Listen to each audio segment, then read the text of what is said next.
En el derecho colombiano hay un delito que es bien particular. No empieza con un acto violento ni con un engaño, sino con una confianza que el Estado le da a una persona o a una empresa.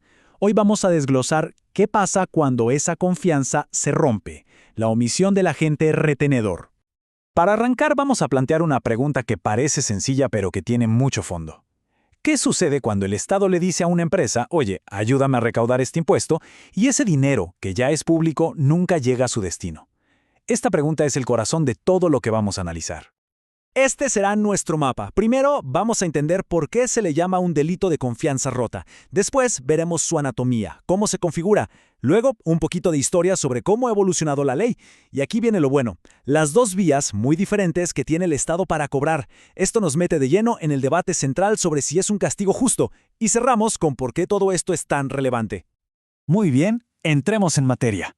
Esto no es un delito cualquiera, porque como les decía, todo arranca con una responsabilidad especial, una que el Estado delega en ciudadanos y empresas comunes y corrientes.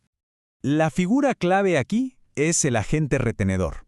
A ver, para que quede claro, pensemos en él como un guardián temporal de dinero público. Cuando una empresa paga un salario, por ejemplo, o le paga un proveedor, la ley la obliga a guardar, a retener, una partecita de ese pago para los impuestos. Su trabajo es, después, entregarle ese dinero al Estado. O sea, es un particular haciendo una función pública. Ahora sí, veamos el momento exacto en que esta obligación de pagar impuestos se transforma en un delito, uno que puede llevar a la cárcel. El proceso tiene 3 pasos, muy lógicos. 1. Se hace un pago. 2. El agente retiene la parte de los impuestos. Y 3. Tiene que consignar esa plata al Estado. Aquí está el detalle crucial. El delito no es no cobrar. El delito ocurre específicamente en el paso 3. Se castiga el quedarse con un dinero que legalmente ya no es suyo, sino de todos. Y aquí la ley es muy clara. Esto no se ve como si una persona simplemente le debiera plata al Estado. No, se enmarca como algo mucho más grave, un delito contra la administración pública. Es en esencia atentar contra el patrimonio del Estado. Y claro, las consecuencias van en esa misma línea de seriedad. Hablamos de una pena de prisión que puede ir de 4 a 9 años. Es muchísimo tiempo. Este número nos deja claro que no es un juego. Y ojo, el Estado no tiene todo el tiempo del mundo. La acción penal, o sea, la capacidad de perseguir este delito, prescribe. Generalmente se vence en 5 años desde que se cometió. Si no se actúa en ese lapso, la oportunidad se pierde. Ahora, la idea de castigar esta conducta con cárcel no es nueva, ¿eh? De hecho, ha tenido un recorrido legal bastante movido y con muchos cambios. Todo empezó por allá en 1969, cuando se asimiló a un delito de funcionarios públicos llamado peculado. Pero esa idea tuvo problemas, hasta el punto de que la declararon inconstitucional, porque no quedaba claro cuándo exactamente se cometía el delito. No fue sino hasta el año 2000 que el Código Penal le dio su propio nombre y apellido, creando este delito autónomo que analizamos hoy, ya con reglas y penas mucho más definidas. Ok. El objetivo del Estado es recuperar su dinero, eso está claro. Pero para lograrlo, tiene 2 caminos que no podrían ser más distintos. Y es justo aquí donde nace la gran controversia de esta ley. Y esto es clave para entender todo el debate. Pensemos en esto por un segundo. La DIAN, que es la autoridad de impuestos, ya tiene un arsenal de herramientas para cobrar. Puede embargar cuentas, rematar propiedades, todo por la vía administrativa. En teoría, no necesitaría amenazar a nadie con la cárcel para recuperar el dinero.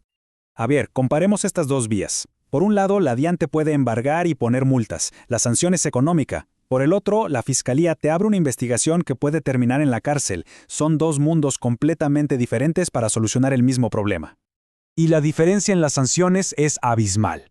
Por la vía penal, hablamos de perder la libertad y pagar una multa del doble de lo que se debe. Por la administrativa, las multas son altas, sí, pero siguen siendo solo dinero. Pero aquí viene el dato más revelador de todos. Si el agente paga toda la deuda, con sus intereses y todo, el proceso penal se puede acabar. Se extingue. Y eso último nos lleva directo al corazón del debate.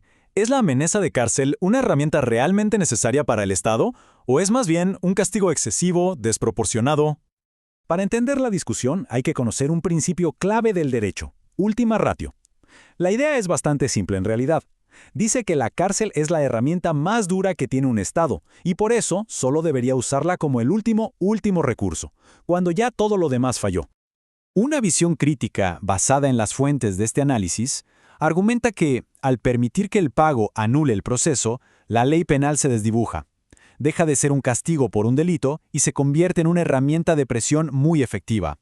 O sea, la amenaza de ir a la cárcel se usa, en la práctica, para forzar el pago lo más rápido posible. Pero, claro, está la otra cara de la moneda, la que sostiene que la vía penal sí es necesaria, pero solo para los casos más graves. Por ejemplo, cuando hay una intención clarísima de robarse la plata, cuando es parte de un fraude mucho más grande, o cuando por alguna razón la vía administrativa simplemente no funcionó. Y vale la pena decir que esta discusión no sale de la nada, ¿no? Se basa en análisis jurídicos muy profundos de instituciones como la Universidad del Rosario y la Universidad EAFIT. Sus investigaciones son la base de esta presentación. Bueno, y después de toda esta vuelta, ¿por qué debería importarnos? Pues porque esto va mucho más allá de una discusión técnica de impuestos. Hagamos un repaso rápido. Primero, un particular está ejerciendo una función pública. Segundo, fallar en esa función puede costar años de cárcel. Tercero, el Estado ya tiene otras formas de cobrar, lo que pone en duda si la cárcel es necesaria. Cuarto, el gran debate es si la ley es una herramienta de cobro o de justicia. Y quinto, el hecho de que pagar la deuda pueda anular el delito, bueno, eso borra la línea entre ser un deudor y ser un delincuente. En resumen, el tema de la omisión del agente retenedor nos pone de frente con una pregunta fundamental. ¿Dónde están los límites del poder del Estado? ¿Hasta qué punto es correcto usar la herramienta más dura que tiene, que es quitarle la libertad a alguien, para cumplir con sus metas financieras? Y cerramos con esta pregunta. La eficiencia para recaudar impuestos es vital para cualquier país, nadie lo duda. Pero, ¿a qué costo? ¿Es la amenaza de cárcel una herramienta pragmática y necesaria, o es un atajo que pone en riesgo principios tan importantes como el de que la prisión debe ser siempre el último recurso? En la respuesta a esa pregunta está el equilibrio entre el poder del Estado y la libertad de las personas.